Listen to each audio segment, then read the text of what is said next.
Magandang araw mga idol. Meron ako ditong gagawing mga idol, amplifier na Kevlar GX5 mga idol. Bali ang problema nito mga idol, daw yung pumipitik-pitik yung relay niya mga idol.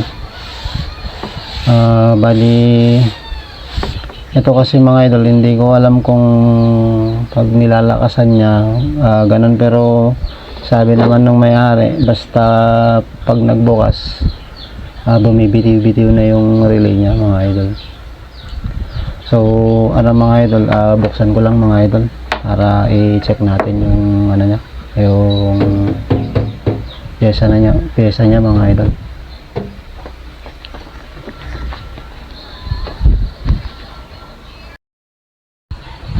Bali ito nga pala yung niya mga idol, yung laman niya. So yung transistor na ginamit, 2SA 1941 at saka yung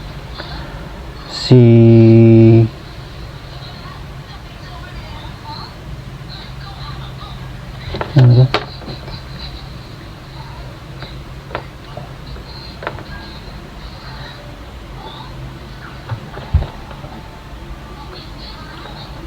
$51.98.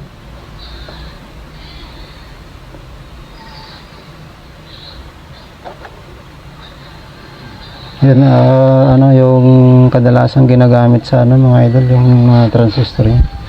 So bali ang gagawin ko dito mga idol, tatanggalin ko tong board niya para mas maluwan mag-check ng mga pyesa mga idol. So tatanggalin ko lang to mga idol, itong board niya. Bali ito mga idol, nag-check na ako ng mga pyesa mga idol, yung mga transistor dito na maliliit tsaka dito. Bali marami tayong mga nahanap na transistor dito mga idol, yung nandito. Bali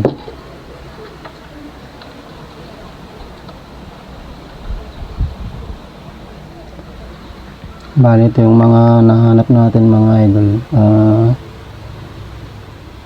1, 2, 3, 4, 5, 6, 7, 8. Bali 8 maliit, tapos 2 mga idol, yung mas malalaki ng konti. So ang mga number nito mga idol, yung nahanap natin,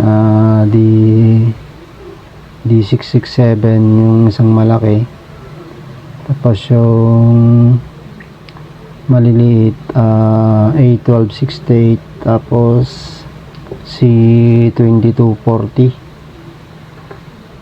Yun yung mga so bali dito kasi mga idol, 1, 2, 3, 4, 5 transistor dito, tapos dito sa 2, 3, 4, 5 rin mga idol. So bali 10 lahat. Bali ito kasi mga idol, leaky sila.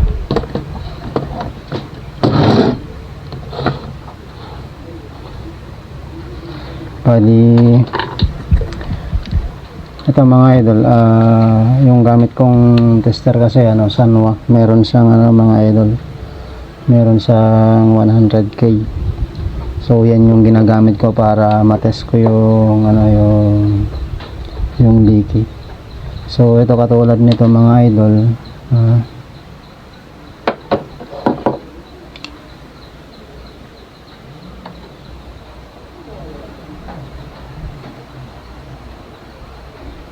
ito yung mga idol, D667. So bali ito,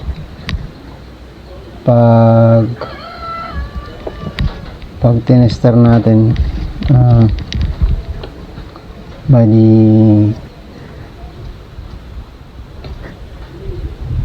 yan, bali yan, okay yan. So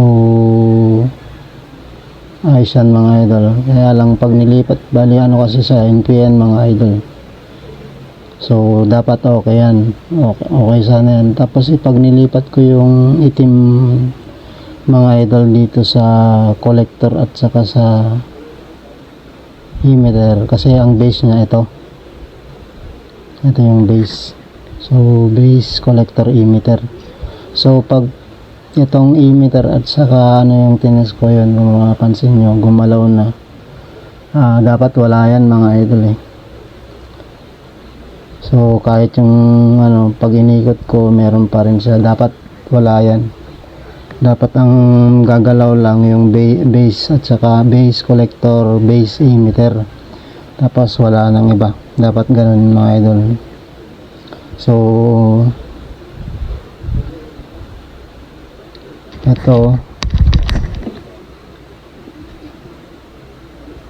ito naman yung ano mga idol, yung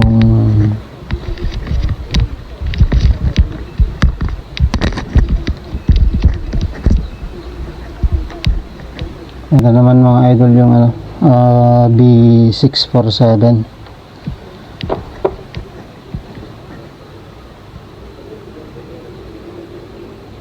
So ito ay yan, ano siya, dapat ganyan, okay dapat yan. So base at saka collector okay, base at saka emitter okay siya. Ngayon lilipat ko dito sa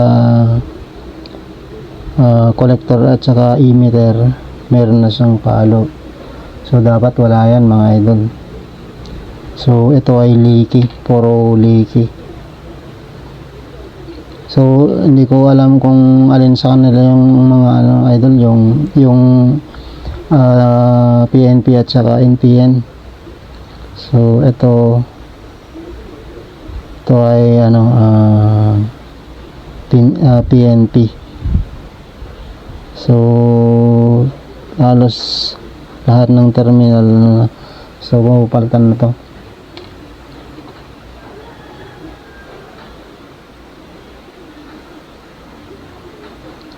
Yan, medyo ano na mga idol, halos lahat ng terminal ikot-ikotin mo meron na. Kaya yun yung ano kadalasan ganito kasi yung nagiging cost ng ano, yung pumipitik-pitik yung relay mga idol.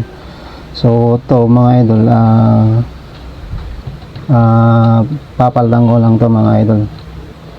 Hanap lang ako ng pamalit.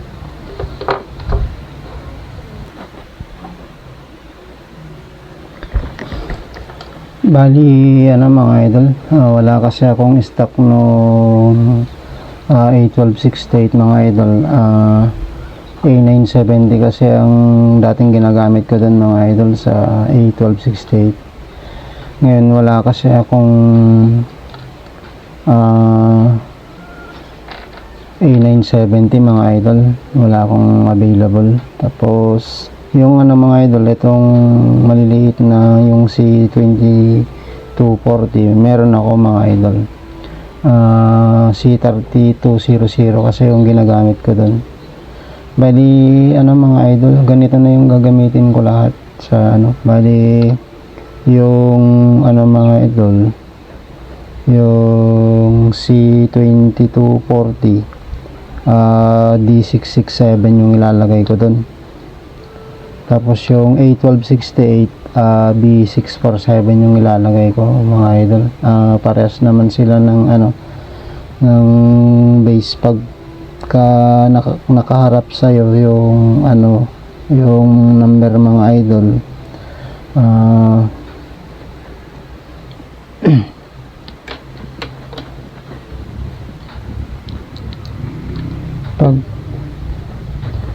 pag nakatayong ganyan mga idol, tapos nakaharap yung number, so ang base niya kasi ito.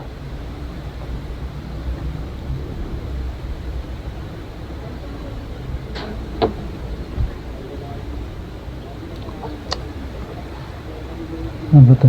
D647. Pag nakatayo, baliktad pala yung ano.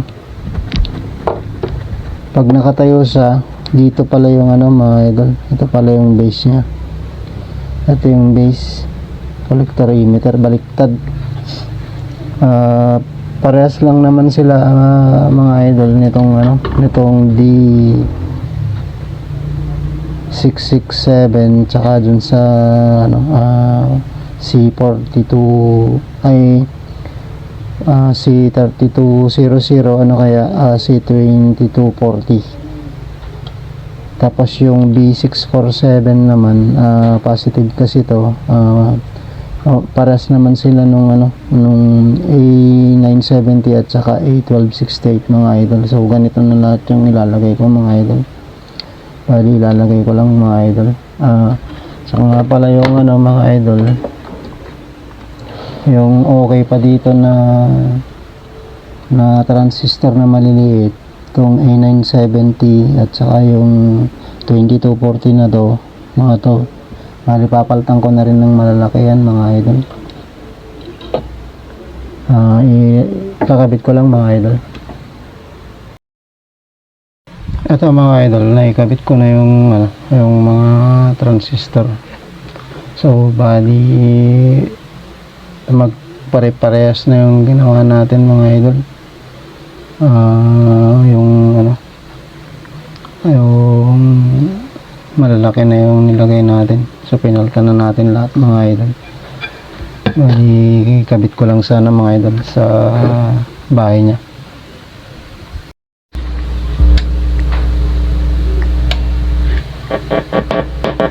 Bali ito mga idol, ano, ayos na siya.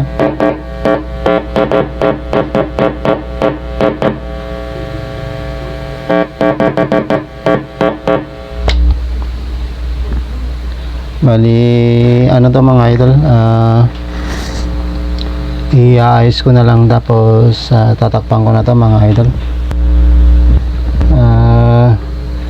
Bali na-testing ko naman na mga idol, hindi naman na siya namamatay-matay. So bali yung mga transistor talaga yung salarin mga idol. Bali itong mga transistor na to mga idol, bali ito, pinalitan na natin yung maliliit mga idol, pinalitan na natin ng ganito kalalaki mga idol. So ayun na yung mga nakakabit doon mga idol. Bali ano to mga idol, tatakpan ko na, tapos sabay ano na, final testing na lang, kasi mas maganda kasing nakalagay yung ano mga idol nakalagay yung ito, naka tornilyo na dito sa bahay niya itong heatsink, tapos dapat nakalagay din yung taklob niya mga idol, para hindi siya masyado mag-init, kasi mas maganda yung sirkulasyon ng ano pag nandun yung bahay niya mga idol para yung init nitong heatsink na to pupunta dun sa katawan niya mga idol. Pag nagte-testing kasi ako ng babaran, bali nakalagay na lahat yung ano, para ano mga idol. Takpan ko lang mga idol.